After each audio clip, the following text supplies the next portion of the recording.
galera, beleza? Bem-vindos ao canal. Estamos aí hoje com uma entrevista com o Emerson Ferretti. Para quem não sabe quem é o Emerson Ferretti, ou quem sabe, ex-jogador do Grêmio, ex-goleiro do Grêmio, teve uma passagem muito marcante por um período na década de 90, e aí nós estamos convidando ele hoje para poder falar a respeito do seu envolvimento com o Grêmio, a sua carreira e os dias de hoje. Nós vamos fazer algumas perguntas e eu quero que vocês aí acompanhem, participem e conheçam um pouco mais quem é Emerson Ferretti e quem foi ele para o Grêmio.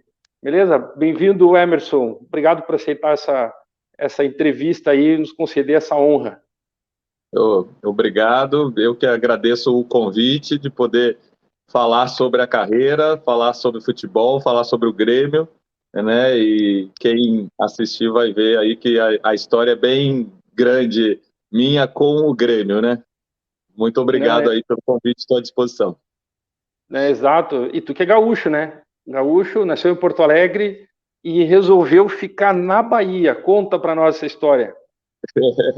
Sou gaúcho de Porto Alegre, nascido, criado em Porto Alegre, e só saí aos 23 anos, né?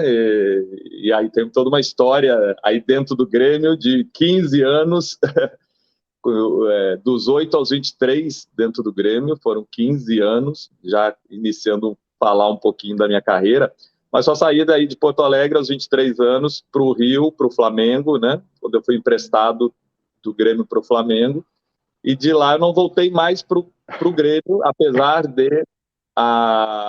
de pertencer ao Grêmio, que na época tinha a lei do passe, eu era atleta do Grêmio, saí emprestado para vários clubes, né? Inclusive um ano no Juventude, no qual foi talvez não, certeza de ter sido o melhor ano da história do Juventude, pelo título da Copa do Brasil em 99, mas eu acabei parando após aquele ano no Juventude, acabei parando na Bahia, contratado pelo Bahia, emprestado pelo Grêmio, e após um ano o Bahia me comprou, né, do Grêmio, e aí eu não saí mais. A história já é bem conhecida aqui, foram 6 anos no Bahia, 1 ano e meio no Vitória, até encerrar a carreira em 2007. Isso é curioso. Eu morei na Bahia e essa rivalidade também é forte. Eu quero que tu me conte depois sobre isso. É a mesma coisa que sair do Grêmio direto pro Inter, né? Exatamente. Eu sei que é forte. Referência no Grêmio e direto pro Inter, né? Foi o que aconteceu aqui comigo, né? Referência no Bahia, tido como ídolo aqui. E aí as circunstâncias acabaram me levando pro rival. E aí joguei 1 ano e meio no Vitória, onde eu encerrei minha carreira e decidi, né, seguir morando na Bahia. São quase 23 anos já de Bahia. O sotaque tá forte aí, né? Vamos lá. A tua chegada, então, vamos começar. A tua chegada no Grêmio. Tu foi para a escolinha, tu começou com 8 anos, deve ter ido para a escolinha. Onde é que tu começou exatamente e como foi? E aí tenta dar levantar aí até tu chegar no juvenil, né? Que naquela época eu acho que o primeiro contrato profissional era quando chegava no júnior, né? Naquela época a legislação era a seguinte: você tinha uma idade limite para estar na base, que era até os 20 anos. Isso. Você não poderia assinar um contrato profissional. Se você assinasse o contrato profissional com 18, 19, você não poderia mais jogar na base, só poderia jogar no profissional, né? Então, normalmente acontecia dos atletas irem até os 20 anos, estourar a idade e aí sim se apresentar ao profissional do clube para poder saber se ia seguir ou não, né? Eu subi para o profissional do Grêmio com 17 anos. Já adiantando um pouquinho a história, vou voltar lá no meu início. Mas eu com 17 anos eu já era o terceiro goleiro do Grêmio, isso em 1989. Né? Eu comecei a treinar junto com os profissionais. O goleiro titular era o Mazzaropi, de muitas boas lembranças aí para quem é gremista, né? Fez história na década de 80. Era o Mazzaropi e o Gomes, e eu treinava a semana toda com o time profissional, mas aos finais de semana eu descia e jogava ainda pelo sub-20, ainda como amador. Eu não tinha assinado contrato, não podia, quer dizer, podia, mas não poderia jogar, né? Então eu fiquei assim 2 anos treinando como terceiro goleiro e já indo em alguns jogos quando o Mazzaropi ou o Gomes não estavam, né, não podiam ir por cartão ou por lesão, eu já ia no banco do profissional até ter a minha vez, e aí a gente vai contar essa história. Mas eu cheguei no Grêmio, como você falou, com 8 anos de idade, e eu sou de uma família gremista, né? Eu tenho pai, eu tenho irmão mais velho, 2 anos, e tio, todo mundo muito gremista, e desde pequeno o futebol sempre foi presente na minha casa, na minha família, né? E o Grêmio também, né? Então, eu e meu irmão, a gente era levado pelo meu pai, pelo meu tio, a assistir jogos no Olímpico, como torcedor, né? E o meu irmão entrou, um ano antes de mim, entrou na escolinha do Grêmio, e eu passei um ano acompanhando meus pais a levar o meu irmão aos finais de semana para jogar na escolinha, né? Então eu fiquei um Aonde ano era? observando. Era no Lembra? Olímpico mesmo, tinha o Lá no campo suplementar ali, e do lado do Isso. suplementar tinha um campo bem menor, assim, eu acho que o tamanho de Uhum. uma quadra de futsal, né? Mas era gramado, e ali era a escolinha do Grêmio, né? Então os primeiros 2 anos meus foram, aí sim, após um ano observando meu irmão jogar, eu pedi para o meu pai que eu queria entrar também na escolinha, mas eu queria ser goleiro. Tinha um detalhe, né? Tinha uma ressalva, mas eu quero ser goleiro. e, E o e aí teu irmão entrei era no ano seguinte. centroavante. Meu irmão, ele começou, até tentou no gol, mas depois foi para a linha e era centroavante. Porque meu irmão jogou até os 20 anos, ele chegou a ir até o final na divisão de base no Grêmio, era atacante, bom jogador, foi para a seleção brasileira infantil, né? Mas aí nos últimos anos não deu muito certo e acabou a carreira não decolando. E, e aí eu passei 2 anos na escolinha do Grêmio, né? Isso eu entrei com 8 anos de idade. Após 2 anos já começaram a fazer aquela seleção, né? Por data de nascimento, por ano de nascimento. E eu já entrei logo na seleção. E aí eu já era o goleiro do sub-10 do Grêmio, depois, e fui passando todas as categorias, sub-11, sub-12, sub-13. Eu era o goleiro do Grêmio, né? E com 14 anos, na verdade eu fiz 15 anos na seleção brasileira, fui convocado pela primeira vez para a seleção brasileira infantil, sub-15. Fiz 15 anos lá no Rio, treinando com a seleção brasileira para disputar o Sul-Americano. E sempre fui titular, né, na base do Grêmio. Os 2 anos que eu joguei o Campeonato Gaúcho Juvenil, fui campeão. Os 2 anos que eu joguei o Campeonato Gaúcho Sub-20, fui campeão. Então, eu fui multicampeão. A gente foi campeão, o primeiro título do FIPAM que o Grêmio tem, que é aquela competição bem tradicional em Alegrete, né? O primeiro título foi a minha categoria, foi meu time, minha categoria que conquistou, né? Então, uma história bem bacana dentro da base do Grêmio, até subir aos 17 anos, já estar participando do profissional, né? E aí eu fui convocado para a seleção brasileira ao sub-20 algumas vezes, né? Cheguei a disputar um sul-americano, sendo campeão, e um mundial em 91, né? Sendo vice-campeão mundial com a seleção brasileira.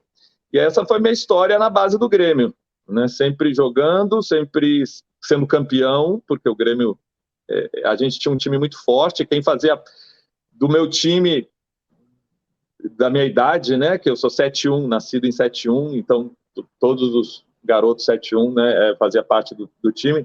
O mais conhecido e o que teve maior sucesso dentro do futebol foi o Assis, irmão do Ronaldinho Gaúcho, né? Eu ia te perguntar, tu fez parte daquele elenco de 89, daquela Copa do Brasil, né?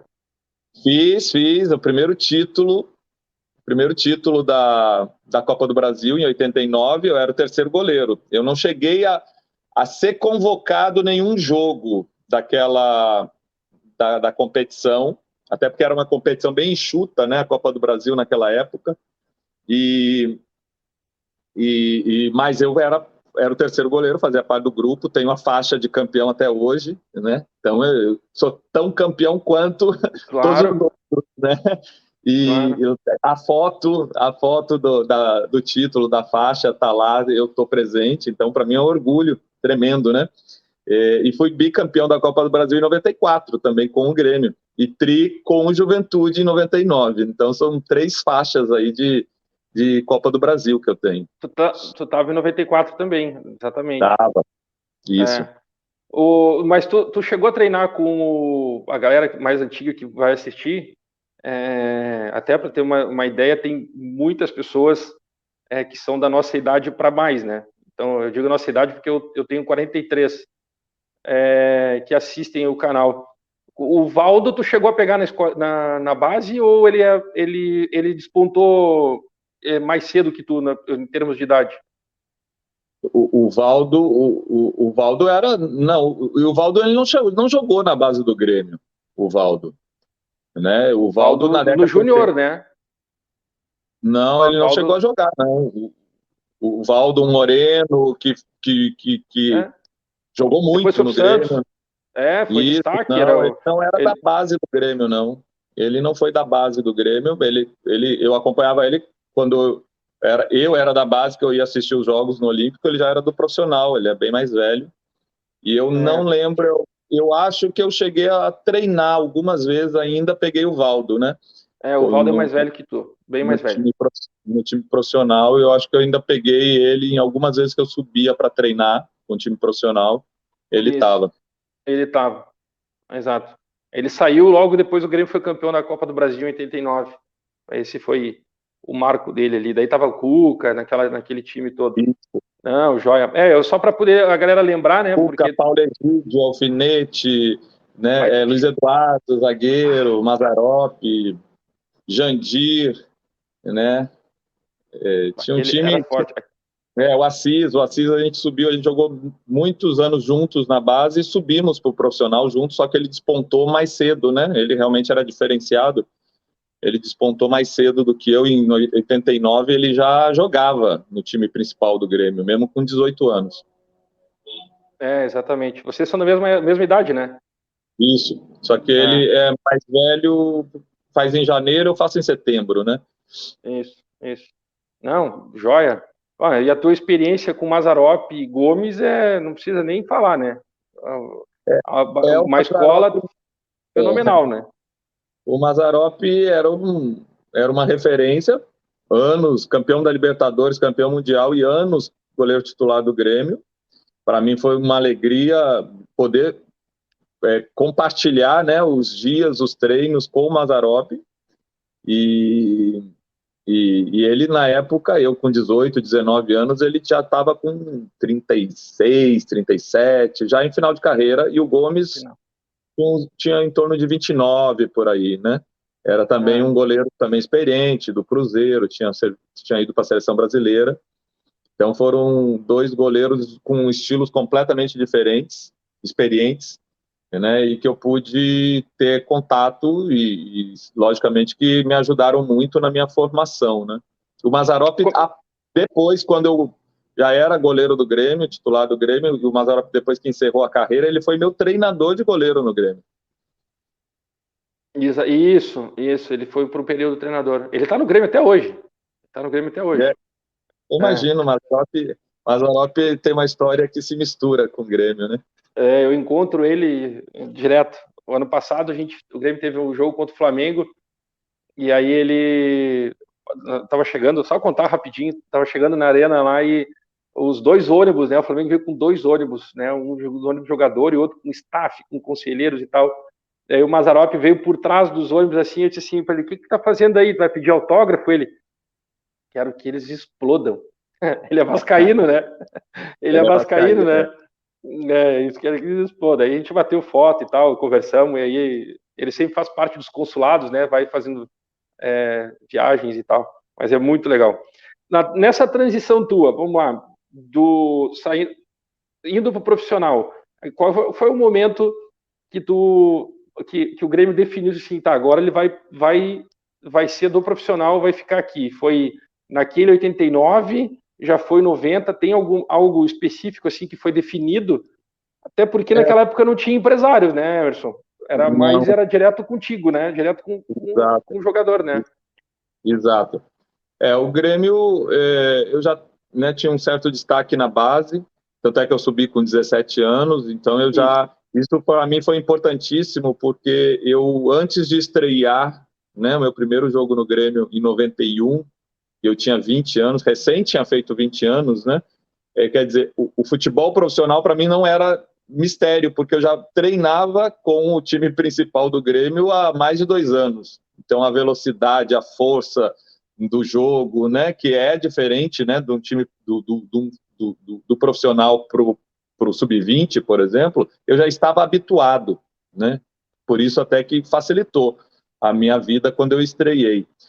E aí, então eu subi em 89, o ano todo trabalhando com o profissional, 90 também, o ano todo trabalhando com o profissional, né? 90 eu já fui para a seleção brasileira, sub-20. 91, quando iniciou 91, eu fui para a seleção brasileira sub-20. E aí eu passei boa parte do primeiro semestre na seleção. Ainda era Mazzaropi, né? Em 90, o Grêmio foi treinado por Evariste Macedo, né? Fez uma campanha maravilhosa, acabou terceiro lugar no Campeonato Brasileiro. Isso. E foi aí que o Mazzaropi saiu. Lá por agosto de 90, o Evaristo pediu a contratação de Sidmar, porque tinha trabalhado com o Sidmar no Bahia, quando foi campeão brasileiro, em 88, no Bahia, e aí o Grêmio contratou. E aí o Mazzaropi sentiu que o espaço dele tinha sido, né, diminuído com o Evaristo, e aí ele acabou acertando a saída.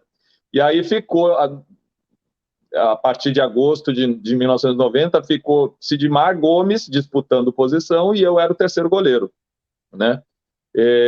Aí em 91, no início do ano, eu fui para a seleção brasileira, e aí nesse semestre eu passei a boa parte do tempo na seleção, porque nós fomos disputar o Sul-Americano e depois teve o Mundial, né, na metade do ano em Portugal, e eu fiquei boa parte do tempo na seleção brasileira. E aí foi que o Grêmio acabou sendo rebaixado para segunda divisão em 91, que naquela época o brasileiro era no primeiro semestre e o gauchão no segundo, né? Quando eu voltei em julho, depois do Mundial, o Grêmio, depois de ser rebaixado, acabou fazendo algumas mudanças no elenco e o Gomes acabou saindo e eles me efetivaram como reserva imediato do Sidmar, que acabou tomando a posição, né, de titular. E naquele ano, naquele Campeonato Gaúcho de 91, o Sidmar começou a titular, só que foi até um ano que o Grêmio trouxe Renato Gaúcho, Baidec de volta, né, para poder reviver aí bons momentos, né, com 2 campeões mundiais, e o Renato, maior referência do Grêmio na história. O China volante não, opa, desculpa. O China volante era lateral. Tinha um China lateral, que não foi campeão mundial, né? Isso, o campeão mundial foi o volante. E aí, no meio do Campeonato Gaúcho, já mais para o final, né? O Sidmar começou uma fase muito ruim, né? Começou a fazer jogos muito ruins e começou a ser criticado, muito criticado. Chegou um momento que o Valdir Espinosa, que era o treinador, me chamou, né, e perguntou para mim: você está preparado para jogar? Aí eu lembro que eu dei um pulo de felicidade e falei assim: é tudo que eu quero jogar. E aí ele arriscou, né? Apostou em mim e me colocou num jogo contra o São Luís, lá em Juí. Já um jogo no interior do estado. E eu fui para esse jogo com para estrear no Grêmio. Eu recém tinha feito 20 anos, né? E no primeiro jogo a gente ganhou de 3-0, mas eu tive uma participação muito, muito boa no jogo. Tanto é que eu fiz uma defesa, eu lembro muito claro, porque foi marcante, né? Eu fiz uma defesa no primeiro tempo, quando estava 0-0, que saiu como destaque no outro dia, no Jornal Nacional, quando falaram da rodada do final de semana do futebol brasileiro, falaram que os goleiros foram destaque. Aí apareceram 3 goleiros fazendo grandes defesas, e uma delas foi a minha, né? Então, no primeiro jogo, eu já tive um destaque grande, e eu não saí mais, até porque eu fui bem no jogo. Aí, a partir dali, eu segui como titular, já era final de Campeonato Gaúcho, né? O Sidmar foi para o meu banco, e eu segui como titular, e inclusive, as finais do campeonato foram grenais, que acabaram sendo 3 grenais, né? E eu joguei aí um pouco tempo de titular de Grêmio, já peguei o Inter pela frente, foram 3 grenais, nós perdemos no Olímpico 1-0, depois ganhamos no Beira-Rio 2-0, né? Foi um jogo muito engraçado, porque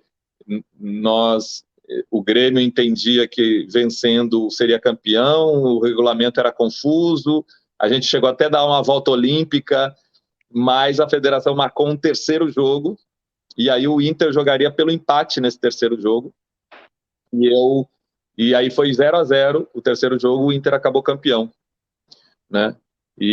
Mas aí eu não saí mais do time, né? Já iniciei em 92 o goleiro titular, o Sidmar não gostou, logicamente, de ter perdido a posição para um garoto, né? Saiu do Grêmio, e aí o Grêmio trouxe Ademir Maria, que já era um goleiro também mais para o final de carreira, mais experiente, e também o Chico, que tinha sido da base do Grêmio, mais velho, assim, né? E aí a gente seguiu 92, mas eu joguei o ano todo como titular, né? Até quebrar, em 93, quebrar a perna e sair da equipe pela lesão, né? Quero chegar lá, Peraí. Vamos na cronologia legal aí. Em 92, tu entrou porque aqui na própria história do Grêmio, 91, ele já é colocado como goleiro titular, né? Porque é o que encerra a temporada, né? Sim. E aí começa 92. Até deixa eu fazer um parênteses, depois tu pode me corrigir. Quando tu foi para a seleção em 91,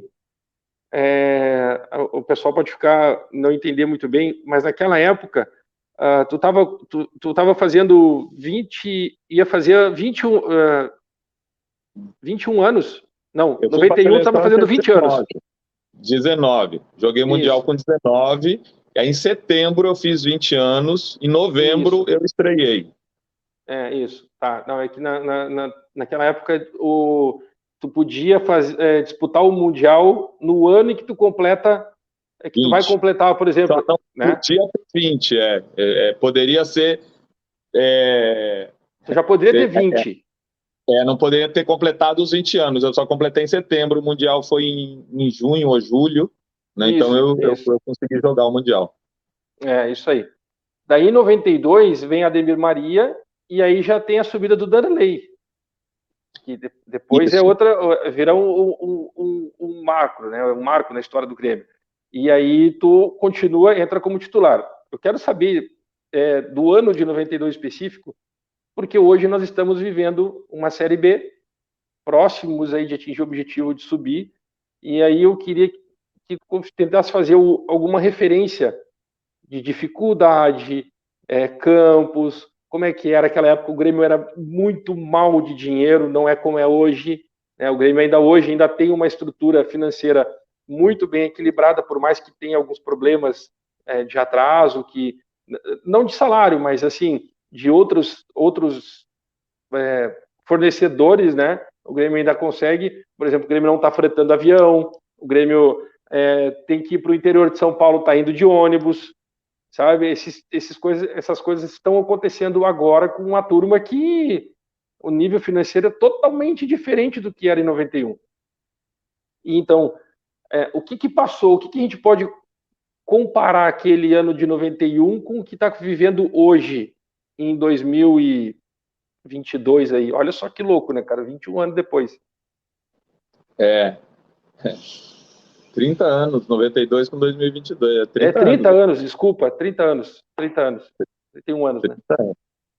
Naquele ano, a dificuldade financeira era bem grande, como você bem falou, né? Como caiu para a Série B, né? E naquela época, a segunda divisão não é que nem hoje, que é uma competição organizada, até valorizada, né? Não pelos clubes grandes como o Grêmio, porque eles não pertencem à Série B, mas é uma competição organizada e valorizada. Naquela época, não.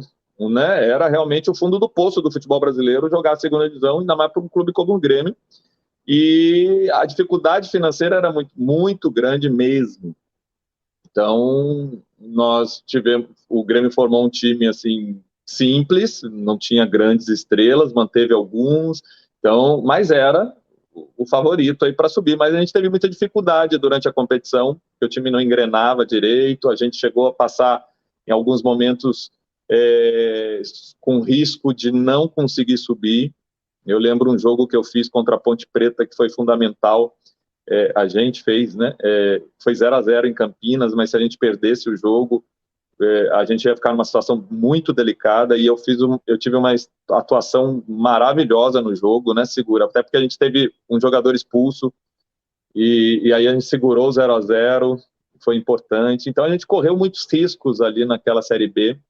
E muitas dificuldades, era um momento difícil do Grêmio. Na verdade, eu peguei um momento difícil, né, quando subiu em 93, que começou a formar um time bom para disputar o Brasileiro, eu acabei quebrando a perna, né, e a gente vai chegar lá, mas foi mais isso, né, essa dificuldade financeira que atrapalhou bastante aquele ano, né, de uma formação de um time forte, e também os atrasos de salário, que sempre atrapalham isso no futebol. Os campos, eu estou olhando aqui os times que disputaram aquele 91, porque eu não ia lembrar de todos, foram 32. Mas dito grande, e já campeão de Libertadores, vamos dizer assim, só o Grêmio. Mas o Criciúma, naquele ano, foi campeão da Copa do Brasil em cima do Grêmio, 91, né? Subiu, disputou. O Curitiba subiu no último lugar, que era campeão brasileiro. E a Ponte Preta, que tu fez referência agora, ela não subiu, para ver como a disparidade era tão grande. Né? E aí tem vários outros times que hoje disputam a Série B, para como tu diz, né? Fortaleza subiu, América subiu, Santa Cruz, Vitória, Paraná Clube. Vitória foi vice-campeão.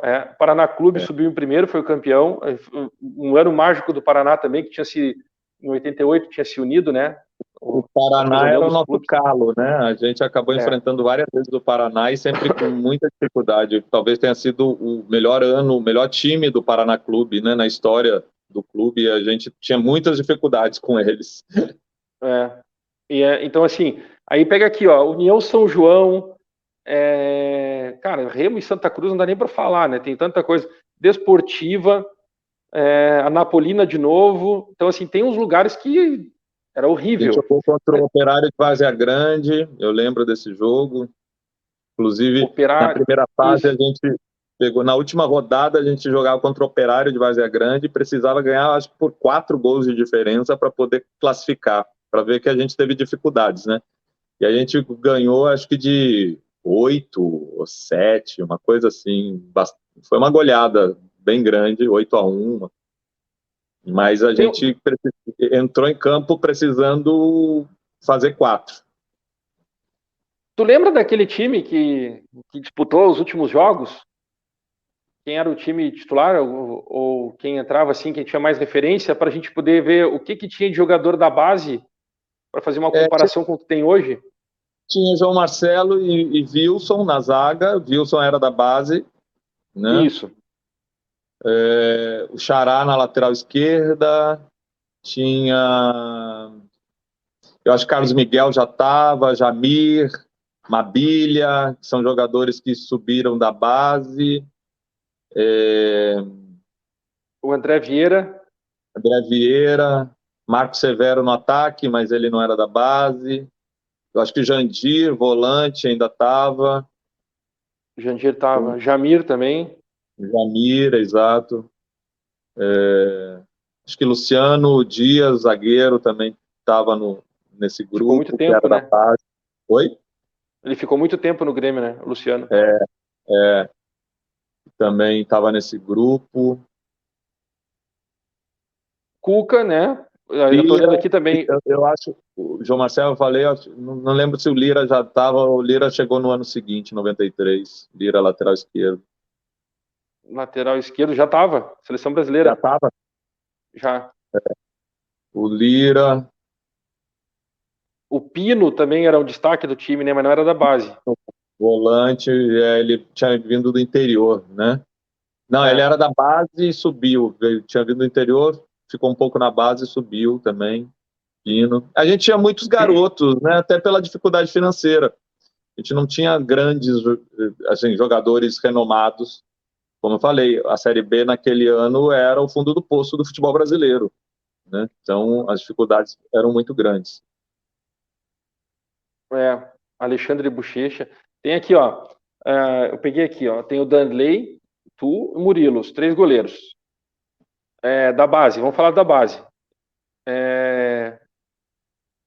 Groto, Luciano, Paulão, que era da seleção, o zagueiro, mas não é da Isso, base. Paulão, Só zagueiro. lembrando, né? Wilson, Wagner Fernandes. Te juro que eu não lembro quem é o Wagner Fernandes, de repente tem algum apelido, não Não, lembro. mas era Wagner Fernandes mesmo. Ele era paulista do interior de São Paulo. É. E ele ficou mais, não só 92, 93 ele ficou também no. A gente já chega ali. Aí depois tem o André Vieira, o Alexandre Bochecha, o Assis ainda estava, Carlos Miguel, Mabilha e Alexandre. E aí os treinadores, está aqui o Ernesto Guedes e o Cláudio Garcia. Cláudio Duarte. Cláudio Duarte Garcia? Não, Cláudio Gaibo Garcia. Será que eles erraram, cara? Eu acho que eles Em, 90, erraram, que era Cláudio Duarte. em 91 eu tenho o Cláudio Duarte e o Dino Sani. Não, então eu 90, estou confundido. O Cláudio Duarte foi o ano anterior, né? Eu e trabalhei com aí o o Cláudio Cláudio. Duarte no Grêmio, né? Isso, isso. Tá. Então, assim, comparando, cara, tem muito jogador. E naquele time titular, eu lembro que tinha. Eu estava com 13 anos em 92. Eu lembro que tinha muito jogador da base. Lembro de ter visto uns jogos. Eu já morava no Paraná, eu já estava morando no interior do Paraná. Fui jogar futebol de salão na época. Então eu tinha uma referência assim muito de TV e da revista, né? As revistas que saíam, então a gente acompanhava por esse lado.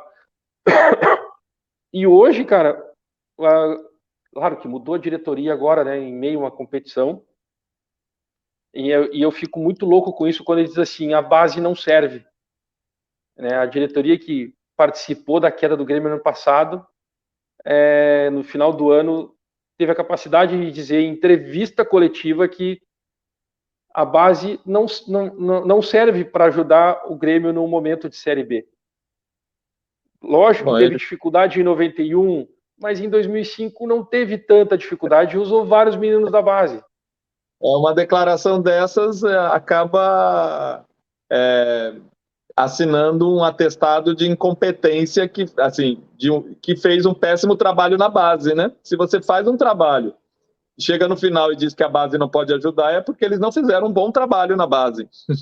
E ainda se Não, foram eles rebaixados no queimaram, profissional, eles não fizeram um trabalho nem no nem no profissional, nem na base. profissional. Né? Quer dizer, Ele, eles assinaram o atestado de incompetência deles, né? Dando uma declaração dessa.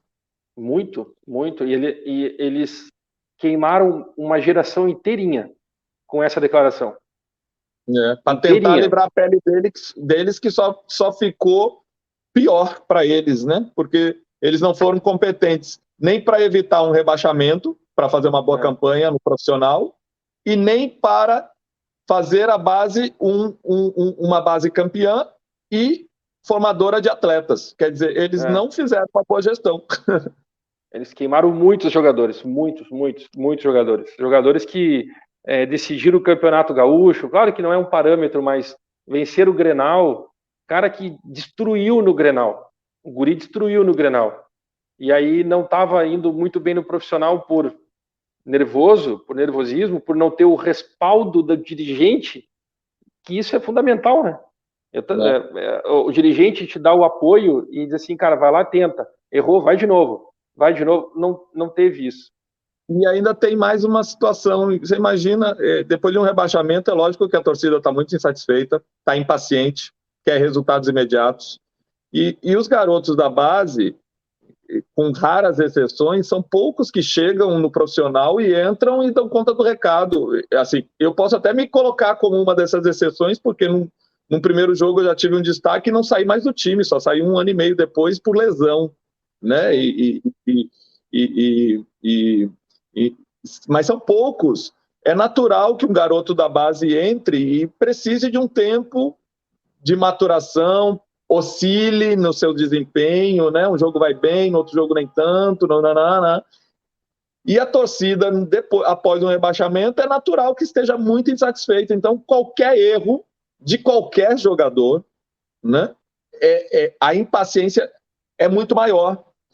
E isso, para um jogador da base que não está acostumado a ter essa pressão do time profissional, ele sente muito mais, até porque ele não tem essa experiência toda para suportar isso. O clube não dá esse respaldo. Você acabou de dizer que os dirigentes, né, em declarações, acabaram piorando a situação, né? O clube não dá essa proteção aos atletas para eles poderem se desenvolverem, né? E o torcedor não entende essa oscilação. O torcedor quer resultado, quer bola na rede. Então é todo um contexto que não é favorável para quem está subindo, né? E aí volto a fazer uma crítica, né? Quem está comandando o clube não soube lidar com a situação e nem proteger seus atletas.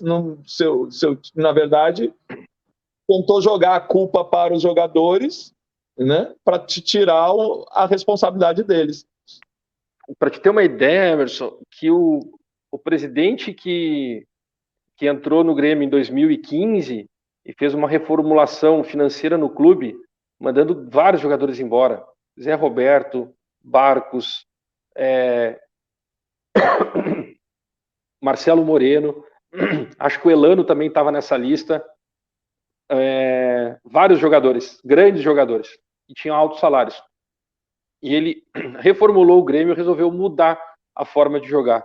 Em 2016, com a troca, né, saindo naquele 2014, começou 2015 com o Filipão, aí veio o Roger, né, que o Filipão ainda brigou, saiu na Casa Mata 5 minutos antes de acabar o jogo, ele abandonou o jogo, foi para o vestiário, e aí pediu as contas, daí veio o Roger.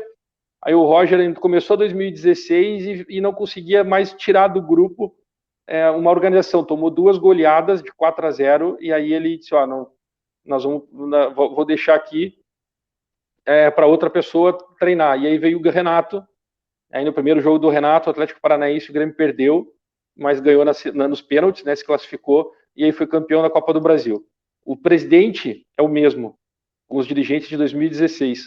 Hoje é o mesmo presidente ainda, ele está há 8 anos no cargo.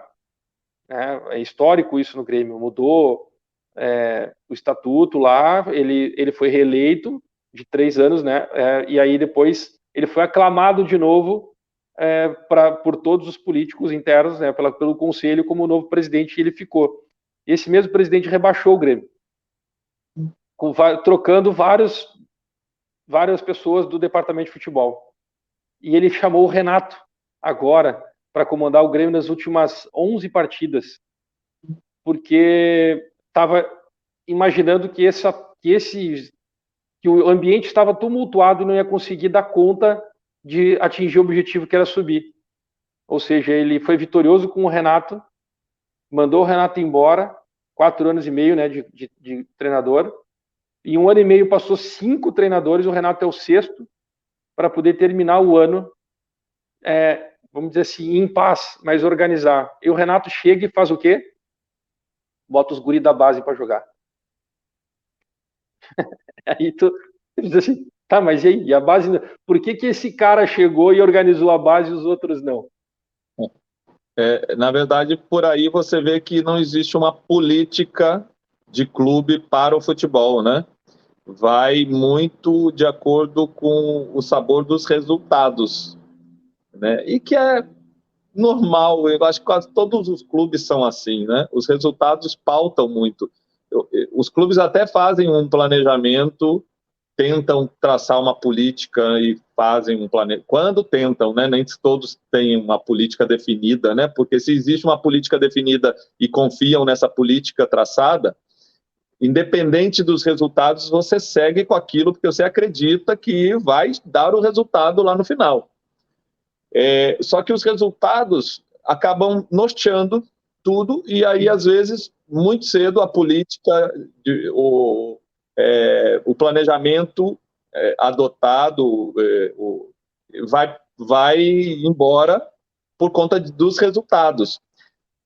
E aí eu entendo, eu já fui gestor aqui, já fui presidente de um clube da segunda divisão aqui da Bahia, né? Então, existe uma pressão muito grande. Quando os resultados não vêm, é uma imprensa que fica pressionando, que quer mudança, porque se não ganhou, está tudo errado, e a torcida compra essa ideia e repete e pressiona. Não ganhou, está tudo errado, precisa mudar. Muda treinador, muda o goleiro, muda o jogador, muda o presidente, mas precisa mudar. Às vezes as mudanças não são feitas nem bem pensadas, bem estudadas, mas a pressão é tão grande que assim, precisa ter uma decisão, uma mudança. Aí faz qualquer tipo de mudança, traz qualquer pessoa, às vezes menos qualificada até dos que já estão, porque a pressão por mudança é muito grande porque os resultados não estão aparecendo. E não existe a paciência para esperar. Ok, o resultado não deu agora, mas o trabalho é bom, o trabalho é correto e a gente confia que vai dar o resultado lá no final. Não existe essa paciência por parte da imprensa, que deveria ser um pouquinho mais ponderada nessas análises, e por parte do torcedor, que acaba comprando o que a imprensa fala e quer um resultado imediato. Então é muito difícil gerar futebol, gerir futebol, é muito complicado mesmo. E por isso que você vê aí, num espaço de tempo que você relatou a história do Grêmio, né? Até com o mesmo presidente, quantas idas e vindas, né? Quantas voltas ele deu na sua forma de gerir o futebol por conta dos resultados. Né? É bem complicado, mas mostra que ele não tem uma convicção em relação ao futebol.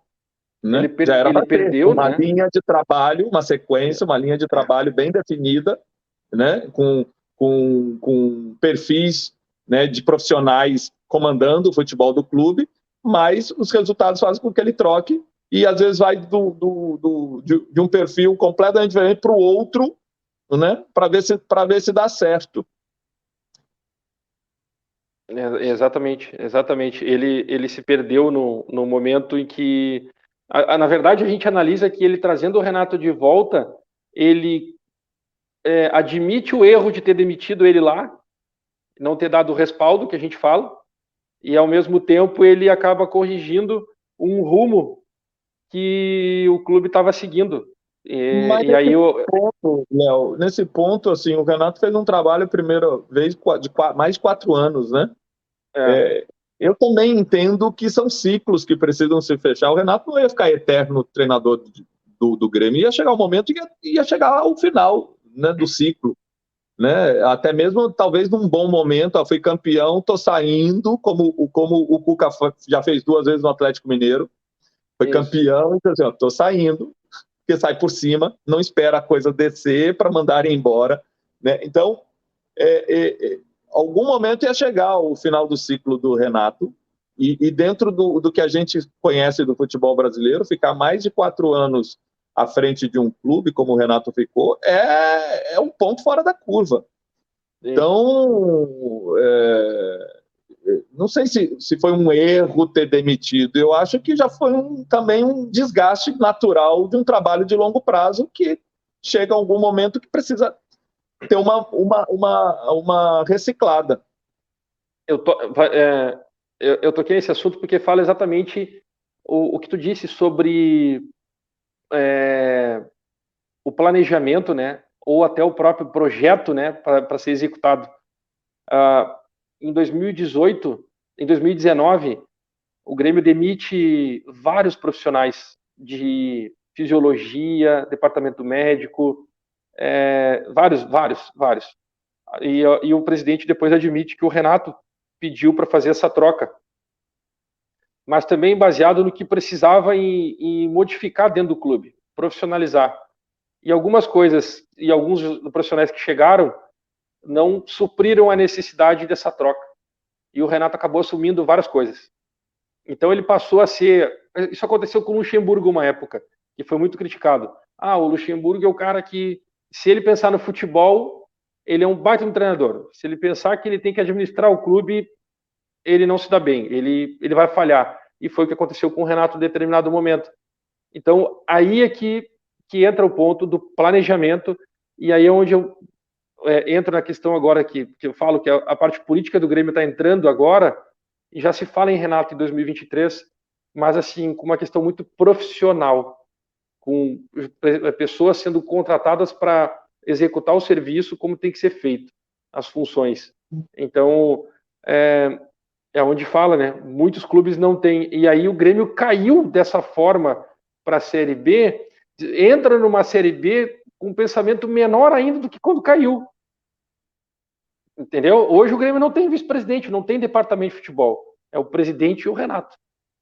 A gente tem uma ideia de como está a situação. E aí, por isso que eu fiz esse comparativo com 91, com 92, para saber exatamente por que esse bastidor de 92 a gente não tem. Nós não tínhamos internet na época. Estava se chegando a internet, né? Mas o celular, tu não via nada para o celular. O computador, para acessar o computador, não era todo mundo que tinha. Né, para poder ter informações online, né? Tinha que esperar outro dia para ver no jornal.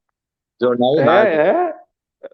Então, hoje é muito assim. É por isso que eu fiz essa comparação contigo. Como é que foi em 92? Passou essa dificuldade? Tinha isso também? Porque o Grêmio oscilou muito em 92, né? Sim, oscilou bastante. Não foi, a gente teve muitas dificuldades, momentos difíceis dentro da competição, com risco de não conseguir o acesso. Mas deu tudo certo, né? A gente acabou nem chegando perto das finais, mas subiam 12 clubes. E aí o Grêmio acabou ficando entre os 12 e subimos, né? Que era o objetivo, na verdade, né? Era subir para voltar para a Série A. E aí, no início de 93, já era um projeto aí grandioso. Contrataram vários jogadores renomados, né? Fez um time muito bom. Charles, atacante, que foi do Bahia. Geraldão, zagueiro, Eduardo, lateral esquerdo, enfim, vários Vamos entrar em 93, jogadores. Vamos entrar em 93. E veio, vários, tava o Paulão, enfim, né? Paulão, veio Geraldão, dois zagueiros de seleção brasileira, veio também... Branco, Luiz Carlos Vinck. Acho que o Branco veio mais pro final, né? Foi 94, acho, o Branco. Não, o Branco chega no final de 93, eu acho. Então, ele tá na lista de 93 aqui. Então foi no final, no Brasil.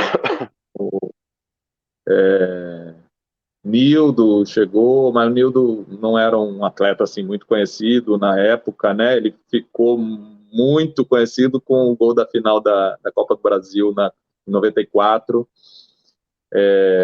Mas fez um time muito, muito bom em 93 para poder disputar as competições, tanto é que chegou na final da Copa do Brasil em 93, perdeu para o Cruzeiro. E eu saí em fevereiro, porque no final de fevereiro eu quebrei a perna, acabei não seguindo durante o ano, fiquei o ano todo no departamento médico, acompanhei de fora, né, de campo, né, toda essa movimentação do Grêmio. Pegou o Denner, né, que era o grande destaque, né? Sim, teve o Denner também, exato. O Grêmio fez um investimento alto, formou um time de muita qualidade aí nessa volta chegou e eu não lembro como foi no Brasileiro, não foi campeão, lógico, mas chegou à final da Copa do Brasil, né, em 93. Isso. Campeão gaúcho, 93. Isso. Como é que foi a tua... Não quero saber como foi a lesão. Como foi passar esse período de lesão com perna quebrada? mentalmente, a ideia de continuar jogando, e aí depois tu acaba saindo no final de 93, né? Aqui para mim aqui aparece tu em 94 ainda no Grêmio. Não, eu saio só em janeiro de 95. Ah, então é isso. Porque eu quebrei a perna em fevereiro de 93, fiquei o ano todo fora, só fiquei bom no final do ano, aí voltei a jogar, e aí o Derlei já estava como titular, aí a gente começou a disputar a posição.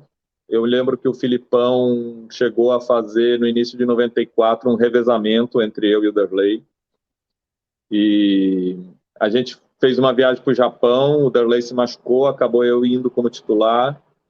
Na volta dessa viagem para o Japão, isso em março de 94, eu acabei quebrando a perna novamente no mesmo lugar. Não tinha ficado bem calcificado, bem recuperado da primeira vez, eu acabei fraturando no mesmo lugar. E aí fiquei mais 6 meses fora, né, me recuperando, duas lesões que poderiam ter, inclusive, finalizado a minha carreira. Foram 2 lesões graves. Foi um período bem complicado mesmo. E quando eu fiquei bom da segunda vez, o Derlei já, assim, o Grêmio tinha 2 goleiros, o Derlei e eu, só que eu vinha de 2 anos parado, praticamente, com 2 fraturas na perna. Eu sou 2 anos mais velho do que o Derlei, né? Então eu era 2 anos mais velho, com 2 fraturas na perna, 2 anos parado, e o Derlei já estava titular, jogando bem, né? E inclusive sendo convocado para a seleção pré-olímpica, porque na época só ele e Dida eram goleiros assim de clubes grandes com menos de 23 anos. Então ele já estava na seleção brasileira. Foi aí que o Grêmio optou, né, para não ficar com 2 goleiros, né, no mesmo nível, disputando posição, ou então um deles não jogar. O Grêmio optou para me emprestar para o Flamengo no início de 95. Na verdade, foi uma troca, né? Eu e o Aguinaldo Liz, zagueiro, fomos para o Flamengo, e o Paulo Nunes e Magno, que era um meia, né? O Magno vieram para o Grêmio num troca-troca entre os 2 clubes, né? Então, e aí eu saí em 95, não voltei mais, apesar de ter ficado ainda mais 5 ou 6 anos como atleta do Grêmio, mas eu fui emprestado para vários outros clubes, até o Bahia me comprar no final de 2000, né? O Flamengo então pegou 95 e 96, né? Eu fiquei 2 anos no Flamengo, o ano do centenário, foi 95, que teve Romário, Ataque dos Sonhos, aquele oba-oba em cima do clube todo, eu participei. Sérgio Romário de Mundo. Isso. O melhor ataque do mundo, né? Também não deu muito certo, não. Faltou uma base, né, para os caras poderem jogar, né? Não deu certo. Faltou quem corresse, né? O Flamengo fez uma seleção brasileira, contratou muito craque. A gente não tinha um ambiente sadio, porque, assim, tinha muita vaidade envolvida, muito craque. Aí faltava aqueles que carregam piano mesmo, né? Que marcam, que correm, né? E aí não deu certo. O Flamengo naquele ano não foi bem, só ganhou a Taça Guanabara, que é um turno do Campeonato Carioca, mas equivalia a um título, né? Eu, inclusive, era a única foto de campeão do ano do centenário do Flamengo. Quem está na foto sou eu, porque eu era o goleiro titular na Taça Guanabara, né? Fui campeão. Mas o restante do ano foi muito ruim. No Brasileiro quase foi rebaixado. Como eu falei, o ambiente não era bom. Aí tu vai pro América, né? América de Natal. É isso? Ituano, Bragantino e vai pro Juventude. Quando eu saí do Flamengo, eu tinha 2 anos no Grêmio, muito mais no departamento médico, jogando pouco. E depois fiquei 2 anos no Flamengo, que eu também joguei pouco. Fui titular um período, depois, maior parte do tempo na reserva, entrando um ou outro jogo. Então eu fiquei 4 anos jogando muito pouco, apesar de estar em 2 grandes clubes, Grêmio e Flamengo. E aí eu tomei uma decisão, optei para poder. Eu precisava voltar a jogar. Se eu fosse para um outro clube grande, provavelmente eu iria para uma reserva, né? E aí eu pensei assim, não, eu vou para clubes menores, mas eu vou jogar e vou mostrar meu trabalho, né? Porque aí eu fui ter um carioca no América e depois o brasileiro de 97 no América de Natal, tinha subido. Então eram clubes pequenos, mas estavam aparecendo, né? O América do Rio, jogos contra Flamengo, contra Fluminense, passaram por Brasil todo na TV. E aí era a Sim, oportunidade de eu aparecer.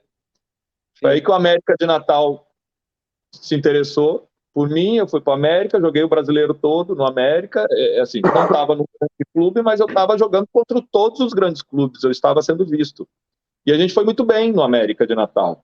E aí foi um processo, ainda joguei um Paulista no Ituano, né, que também é um campeonato com visibilidade, e o brasileiro de 98 no Bragantino, também não era um grande clube, mas eu estava jogando, até Estava chegar no Juventude.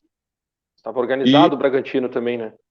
é, naquela época não era tão organizado, não, porque a diretoria era bem complicada, né?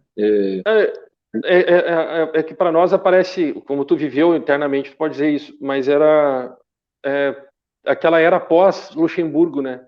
Que deu Isso, aquele boom, né? Então aí todo mundo assim, deu o bom Bragantino, depois.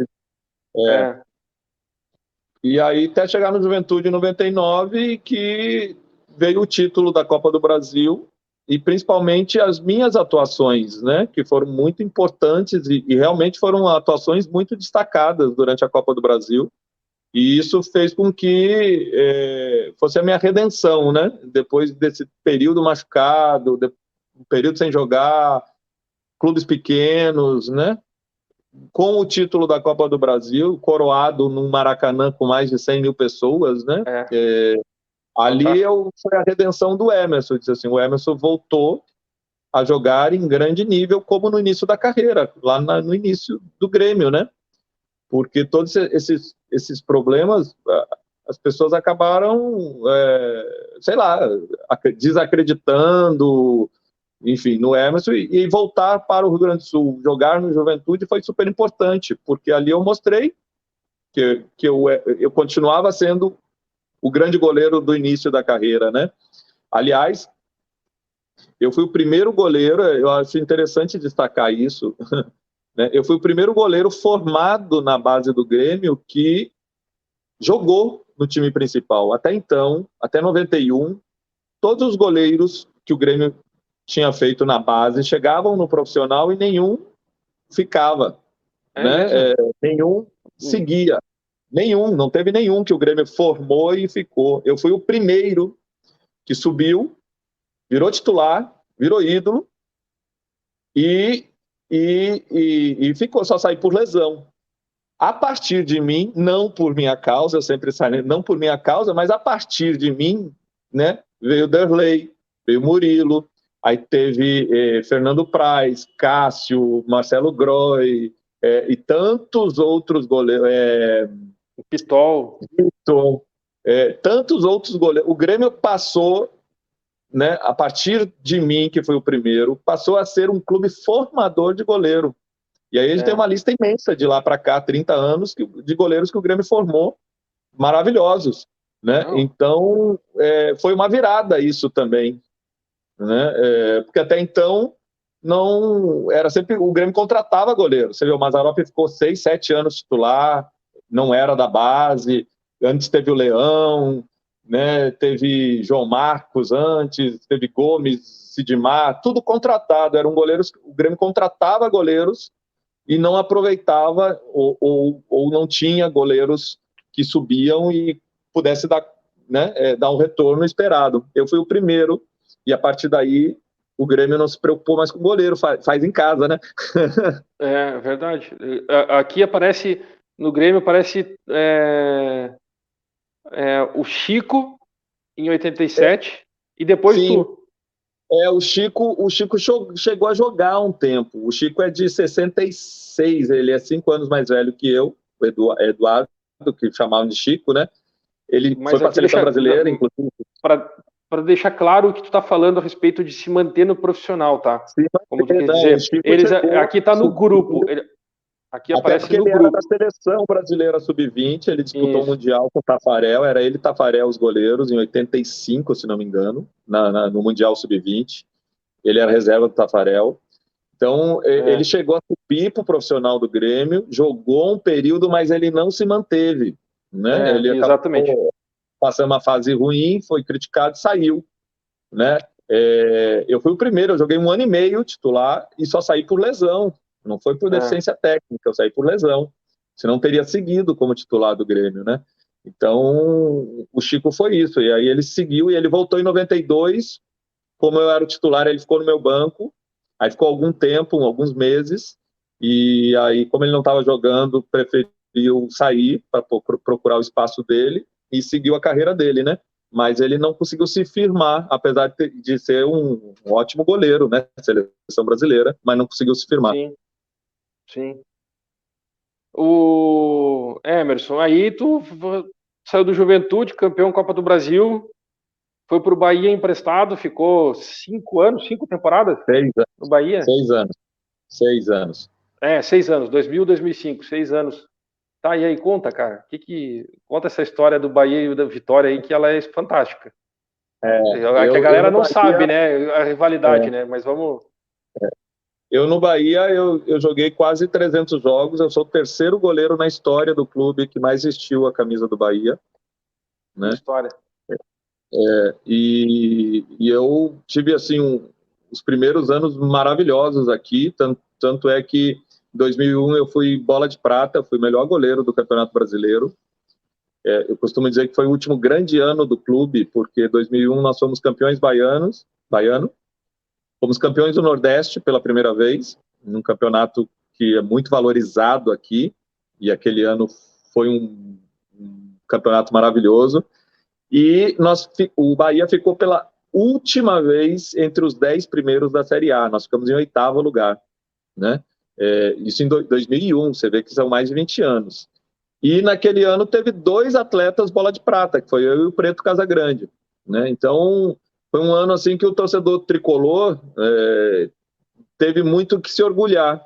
2 títulos, uma campanha muito boa no Brasileiro, como há muito tempo não acontecia, 2 atletas bola de prata na seleção da competição, né? Então, e e a minha identificação com o clube, com o lugar, foi muito rápida e muito forte, e da torcida comigo, né? E então isso cavou meu lugar no coração da torcida do Bahia. Até hoje a torcida tem um carinho, um respeito muito grande comigo aqui, né? Foram 6 anos. E aí, quando eu me desliguei do Bahia no final de 2005, e aí eu precisava dar sequência à minha carreira, o Vitória me procurou, né, me valorizando, querendo que eu fosse um líder dentro de campo para a retomada do clube que tinha caído para a Série C, né, para a retomada do clube Uhum. para a Série A. E eu já tinha me desligado do Bahia. Meu projeto, na verdade, era seguir no Bahia até o final da carreira, jogar 10 anos, se pudesse, no Bahia, mas não deu certo. A Tu, gente acabou tu, acertando um desligamento e acabei acertando com Vitória. Já estava mais no final da carreira, queria seguir em Salvador, enfim, acabou acertando com Vitória. Deu realmente um rebuliço muito grande aqui na cidade, mas porque é a mesma coisa imagina. que sair do Grêmio para o Inter, né? E assim, não era qualquer jogador, era uma referência, eu era uma referência do Bahia, né? É, Ídolo do Bahia, né?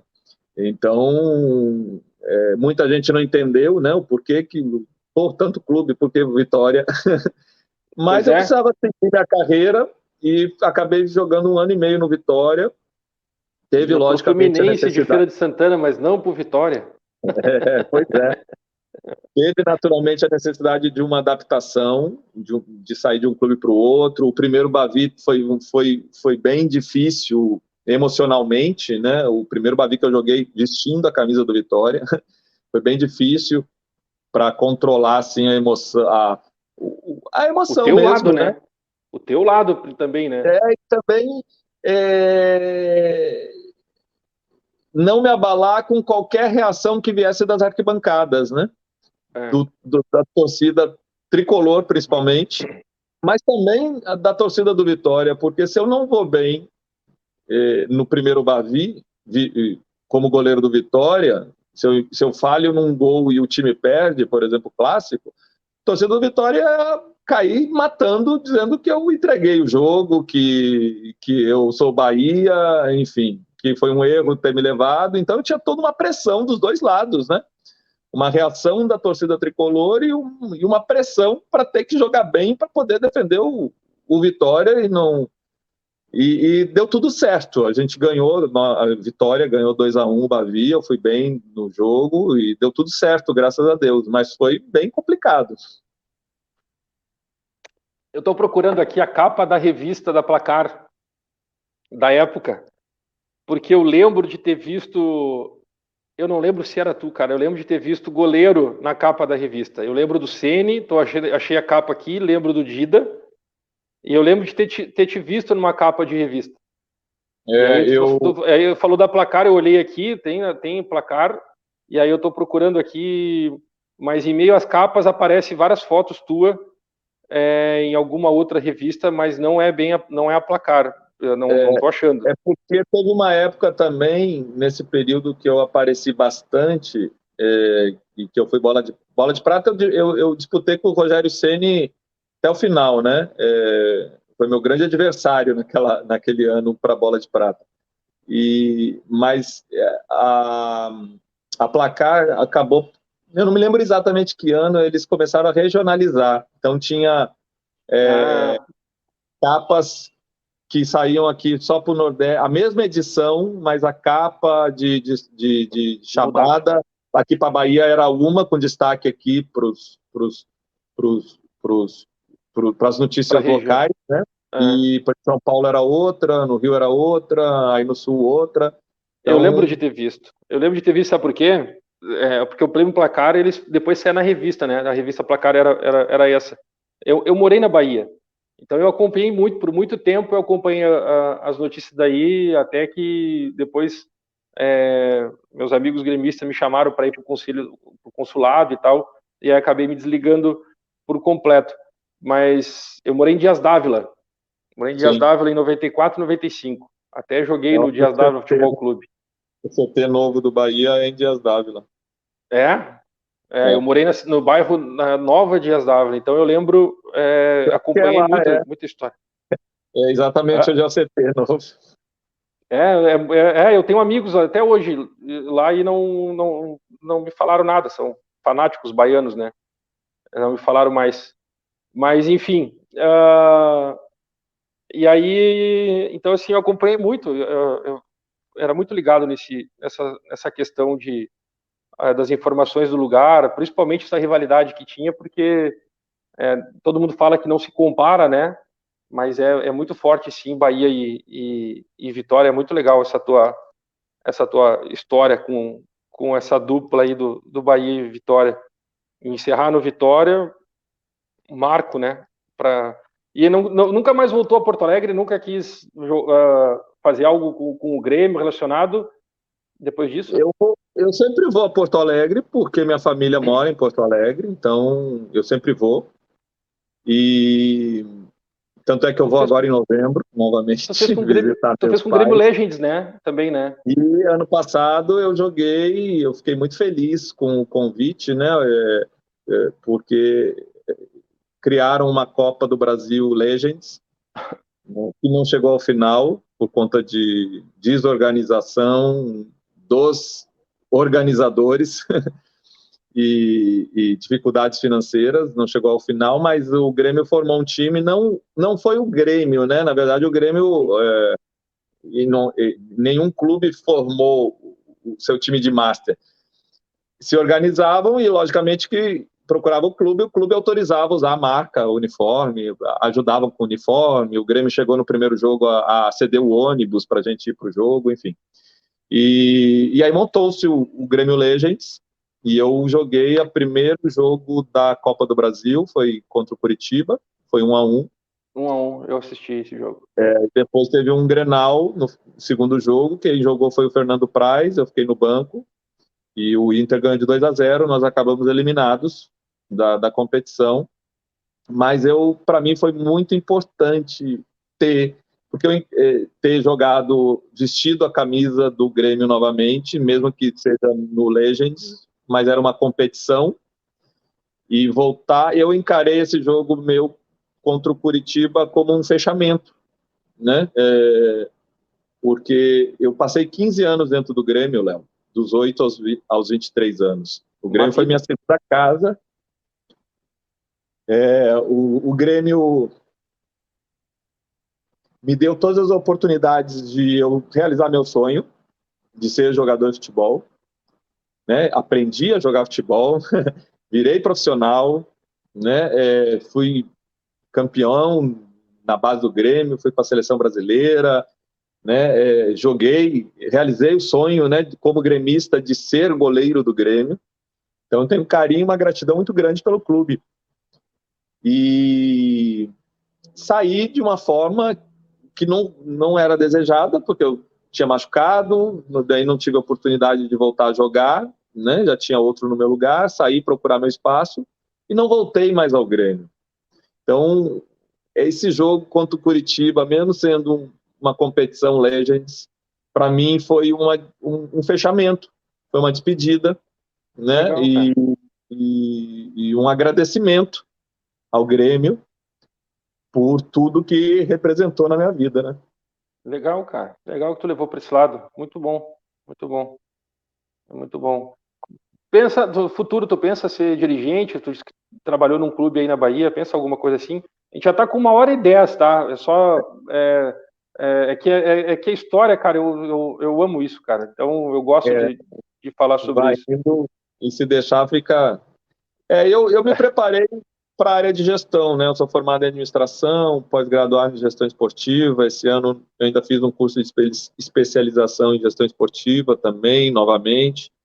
E fui presidente do Ipiranga aqui, que é um clube da segunda divisão, por 8 anos. Então, é a área que me Pô, atrai. E eu não estou fechado a propostas, a oportunidades, né, nessa área de gestão. E quem sabe aí, né, não apareça alguma coisa interessante. não, joia. Legal, legal. Cara, eu podia te perguntar várias coisas, resenha, histórias marcantes de jogo, mas aí nós vamos ficar aqui uma tarde inteira e a gente sabe que tem história. Emerson, não é polêmica, né? Mas a gente tocar no assunto, como a gente falou no início, é, sobre a sexualidade que ainda envolve o futebol. Esse é um preconceito, sim, né? Existe ainda esse preconceito. Eu queria duas coisas de ti a respeito. Tu viveu dentro do meio algum tipo de preconceito com isso? Eu sei na época existia muito, mas eu digo assim hoje, até tu como trabalhou 8 anos com dirigente, eu quero acreditar que a gente tenha evoluído nesse conceito, tá? Eu quero acreditar nisso porque eu acredito nas pessoas nessa parte sobre isso e, enfim, tu viveu muito, tu vive isso ainda hoje presencialmente, ainda mais aí na Bahia, que também são culturas diferentes do que a gente passa, né? O Brasil em si, né, cara? É até chato falar isso, mas enfim. E o que tu vê a partir daí? Que tu abre a porta para outros jogadores assumir ou não? Isso vai ficar e ainda vai. Tu vê isso muito longe ainda, essa questão modificar. Brasil, tá? A gente sabe que existe um movimento também na Europa, mas Brasil. Assim, o mundo evoluiu bastante, né? Desde a época que eu estava aí no Grêmio, já são 30 anos. O mundo evoluiu bastante, em muitos aspectos, né? E, inclusive nessa aceitação da diversidade, né? E da diferença, né? E, e eu acho que o futebol ainda não evoluiu nessas questões humanas, né? Na velocidade que do mundo e ainda está bem atrasado em relação a isso, né? É um meio ainda muito machista, muito preconceituoso, não está preparado ainda para ter jogadores assumidamente gays jogando. Eu acho que ainda, se alguém quiser, as portas ainda se fecham muito, né? Mas justamente por isso que eu resolvi falar abertamente sobre o assunto, porque alguém precisava dar o start, dar o pontapé inicial, né? Para poder botar luz no assunto, para poder se falar, até chegar a um ponto que isso não seja mais notícia e se encare com mais naturalidade o fato de ter algum atleta gay, porque sempre tiveram gays dentro do futebol. Só que eles, por necessidade de proteção, de sobrevivência, sempre precisaram se esconder, literalmente se esconder. Muitos casam para poder se enquadrar num padrão aceito, né, que afaste qualquer suspeita, né, e com isso existe muito sofrimento por parte desses atletas e eu sou um exemplo disso. Então eu resolvi trazer a minha história para poder deixar um legado fora de campo, para poder ajudar o futebol a evoluir, para poder iniciar uma discussão sobre o tema, para que facilitar a vida de outros atletas que estão jogando futebol, né? E principalmente os garotos gays que sonham em ser jogador de futebol e que são talentosos e que não desistam por essa condição. Então, é tentar abrir o caminho para facilitar a vida de outros que vêm por aí, né, para poder a gente ter um futebol mais humanizado, né? A gente vê ainda muito preconceito, né, muito machismo, uma série de coisas, muitos conceitos que precisam ser desconstruídos, né? Então eu trago a minha história e falo abertamente hoje para poder ajudar ao futebol evoluir. Eu espero que o que eu fiz inspire realmente, né, pessoas né, e dê confiança, né, a outros que passam por situações semelhantes e que também quebre esse tabu, porque ninguém nem queria falar, nunca ninguém fala sobre isso dentro do futebol. Existe um medo muito grande, um tabu, ninguém fala, e talvez com a minha fala tenha se quebrado isso, né? Existem já movimentos, como você bem falou, em várias partes do mundo. A própria CBF já está tomando medidas, né, como punição para homofobia dentro dos estádios, já teve clube punido, enfim.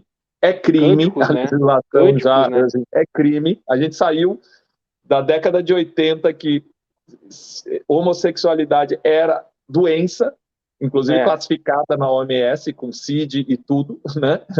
Era considerado uma doença. Para hoje, quem desrespeita um homossexual comete um crime. Então a gente avançou muito e o futebol precisa avançar nessas questões mais humanas, né? Então eu trago o meu exemplo para mostrar que um gay sim tem toda uma história vitoriosa dentro do futebol. Pode ser campeão, pode ser ídolo, pode fazer tudo. Não deve nada a nenhum outro atleta hétero. É tudo a mesma coisa. Não influencia na competência, né? Essa é a mensagem a ser passada, né, com a minha fala. Isso é muito louco, né? A gente 2022, né, cara? Mas vamos lá. Vamos avançar, tu acredita? né? Vamos olhar para frente e avançar. Existe essa necessidade, né? Tu acredita que isso ainda vai levar muito tempo para ser conscientizado ou nós também ainda está com um impasse de formiguinha? É um processo, né? É um processo. Não vai ser só porque eu falei que as coisas vão mudar de uma hora para outra, né? Claro. Até porque é um processo de educação, é uma mudança de cultura. Exato, e é um processo de educação, né? Então, eu acho que já foi chamado a atenção para as entidades que organizam o futebol, tipo CBF, FIFA, a respeito do tema. Isso é importante, né? E a partir daí vai vir, né, um processo de educação. Se não for no amor, talvez na dor, né, com punição aos clubes, perda de ponto, enfim, até que o torcedor, as pessoas que frequentem, acabem respeitando a todos. Né? A palavra é essa, Então, né? Respeitar o outro, não importa de que forma, né?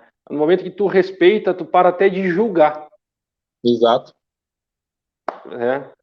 Cara, 1h20, era pra gente fazer um papo aí de 50 minutos, 1 hora, mas é que tem muita história. Se te chamar para um outro papo, vai contar várias outras situações, principalmente aí de bastidor de jogo e tal, que eu gostaria de ter entrado mais detalhes, né? Tu tem história de Flamengo, tem história do próprio Bahia, do Juventude.